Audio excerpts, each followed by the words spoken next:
欢迎来到巴巴娱乐呀频道，请订阅频道，所以大家不要错过当天最热门的新闻。我们今天的时事通讯包括以下内容：欢迎来到巴巴娱乐呀频道，请订阅频道，所以大家不要错过当天最热门的新闻。我们今天的时事通讯包括以下内容：娱乐圈审美变迁，昔日帅哥云集，今朝鲜肉横行，观众直呼降级。以前的男明星是见眉星目，面如冠玉，眉清目秀；现在的男明星是尖嘴猴腮，大长脸，绿豆眼，让人越看越奇怪。以前电视上全是古天乐、吴彦祖、刘德华、郭富城这种级别的大帅哥，帅的人眼花缭乱，一张帅脸背后还有一张更帅的脸。现在却是王一博、程毅、刘宇宁这种小鲜肉大行其道，直接向全世界宣布娱乐圈审美降级了。这也难怪曾有一位网友满怀遗憾地表示，现在的观众好可怜，上班就要很累了，下班还要欣赏这种丑东西。以下这6位当红小鲜肉，正是大家都说他们很英俊，但细细观察却感到颇为怪异的典型代表。长奶膘的王一博。王一博能够在流量时代称霸，仅仅因为他的外表吗？众多观众对此困惑不已，因为王一博的外表实在是引起了太多争议。有网友认为王一博的眼睛浮肿小而无神，面部常常显得像一个发酵的馒头，完全找不到帅气的痕迹。单人照中如此，与人对比之下更是明显。他的帅气显然比不上古时那些英俊的男明星。王一博因出演《陈情令》而迅速走红，跻身顶尖流量之列。然而，该剧中的妆造也引起了广泛的争议，让人难以恭维。他的大长脸完全显露在外，配上王一博那不算很大且有些无神的眼睛，面部的600年已经完全拉满。甚至连额头上佩戴的抹额都无法遮住他的大长脸。在王一博的粉丝看来，王一博的帅气简直达到了极致，他们认为他是独一无二的，即便与之前那些被公认为具有坚硬帅气特质的男明星相比，也毫不逊色。对于他们来说，王一博实在是太帅了，甚至称得上是天上天下，唯我独尊。在这些粉丝看来，王一博无疑是世界上最帅的人，不论他的妆造如何，也不管在剧中他的真正造型是什么样子，他们总是会闭上眼睛赞美他的帅气。有时候，王一博在舞台上表现不佳，脸部浮肿受到观众质疑时，他的粉丝们往往会情绪激动地反辩道：“这是他生长的奶膘，根本就不是长胖。”事实上，关于王一博是否英俊这件事，观众早已展开广泛讨论。然而，几乎没有人能够得出一致性的结论。王一博的英俊之处虽然称不上小帅，但被称为大帅哥却过于夸张。这已经比眼睛宽度连眉毛都比不上的刘宇宁高出很多了。他被称为属系帅哥，所以王一博又有什么不可以的呢？眼睛宽度不及眉毛的刘宇宁，从一名街头网红歌手逐步登上了乐坛顶级舞台《我是歌手》，再到成为了流量歌手，接着开始参演电视剧，最终成为了当之无愧的新晋小生，甚至与著名的85花刘诗诗搭戏。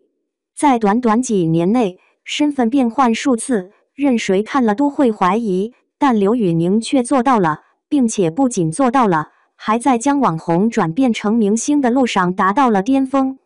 目前，他的流量竟然可以与真正的顶级男明星一较高下。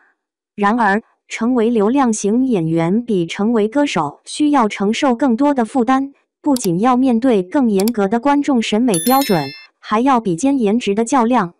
在他仍是一名纯粹的歌手时，他那189厘米的身高和相对流畅的面容便成为了加分项。即便是路过的狗也会称赞他，这位歌手长得真帅气。当刘宇宁参演了最为重视颜值的古装偶像剧，并担任男主角时，他还与公认的古装美人刘诗诗合作，观众们的态度立刻发生了改变。首先开始的是对她颜值的各方面挑剔，随后即使是她的身高这样的优点也变成了缺点。古装使她背上的驼背更加明显，古装剧还会露出她的额头，让她的小眼睛无法藏匿。观众还发现她的眼睛竟然比眉毛还粗，只能说不作死就不会死。如果刘宇宁没有那颗争当顶尖流量的野心，而是安于做一名歌手，他本可以避免遭到观众的这般批评，甚至到现在还会被冠以属系帅哥的称号。这位男明星时常找不到自己的定位，被观众批得体无完肤，甚至出现了时而英俊时而丑陋的现象。高个长脸胡一天，1.9米几的高大个，只要一站那里就足以令人惊叹。若此时他还能拥有一个容貌出众的脸，一定会让观众们大吃一惊。胡一天就是这样火速走红起来。他那长胳膊长腿，搭配上那顶锅盖短发，身穿蓝白校服，使人仿佛在校园剧中看到女主角可望而不可及的高颜值学霸。电视剧《小美好》一经问世，便让胡一天备受瞩目。沉迷于剧情的观众早已给他附上了厚重的角色滤镜，将对角色的喜爱之情转移到了胡一天身上。当时观众还没有意识到《小美好》中的胡一天并非他的真实颜值。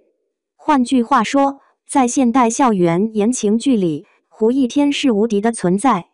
然而，一旦涉足最能考验颜值的古装剧，他必定会现出原形。在现代妆造中，胡一天的面部问题过长的脸型被头发所缓解，使他的颜值得到了充分展现。然而，古装却要求他完全不能遮挡头发，结果胡一天的整个额头都被暴露在外。这样一来，胡一天那张原本完美无瑕的脸庞立刻变成了长脸，甚至在某些角度看上去有些像斜拔子脸，令原本喜欢他的观众感到遗憾。如果胡一天是因为颜值无法承受古装剧的考验而遭到观众的嫌弃，那么下面这位名叫王佑硕的男明星，或许就是古装温润如玉、帅气迷人，而现代妆造却丑得让观众无法直视的典型代表。匹诺曹王佑硕。提到王佑硕，大家可能记起《大宋少年志》这部电视剧，这样知道的观众可能就会多了起来。王佑硕因为在《大宋少年志》中饰演了公子王宽而火遍全网。他在剧中展现出温润如玉、高冷正直的气质，饱读诗书，气度非凡，令许多观众为之倾倒。令人意想不到的是，当他从古装回归现代装后，竟然变得丑陋至极。他的鼻子突然变得高大，面部也发生了变化，甚至给人一种真人版匹诺曹的恐怖感觉。程毅实际上只适合在古装剧中出演演员，换而言之，唯有古装才能引发他的兴趣。吹口哨的程毅只能在古装剧中走红，因为他在现代剧中的作品均不例外地遭遇了默默无闻的命运。他身材比例非常极端，几乎可以说是瘦弱无力，毫无男性荷尔摩的魅力，身高也不算高，呈现出一副尖嘴猴腮的形象。在现代剧中，程毅与旁边的女主角站在一起，竟然比女主还像女主。尽管如此，程毅在穿古装时，并没有因为超高颜值而逼得观众哑口无言，反而留下了许多槽点，给了不喜欢他的观众有机可乘的机会。首先，他最引人吐槽的地方就是那条无论在什么剧里说着什么台词都一定要凸起的嘴唇，每次恰巧能露出一个洞，宛如在吹口哨一般。他的嘴巴还是斜的，斜到这种程度的嘴唇斜着长的人，以前可从来没有被称作过帅气的。因此，观众赐予他一个与其形象更加契合的绰号“口哨哥”。这5位男性演员初次见面时会给人一种帅气逼人的错觉，但如果细细观察，便会发现他们十分奇怪。究其原因，其实是他们的妆造恰好符合人们的视线，但这并不反映他们实际的颜值。